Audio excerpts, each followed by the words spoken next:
Sa buwatan ni Tumbado at guwade sa korupsyon sa LTFRB, inungkat ni Congressman arogansya.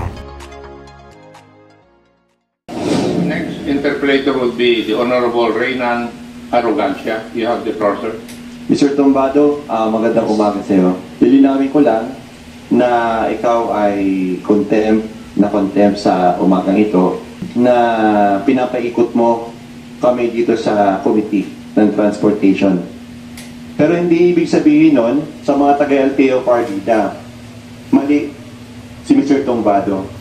Alam natin na yung sinasabi niya ay mayroong katotohanan. Hindi lang niya mapanindigan dahil natatakot siya. Nirelay ko lang kay Chairman po anong problema nila. Hanggang doon na lang po ako. Wala na po akong alam.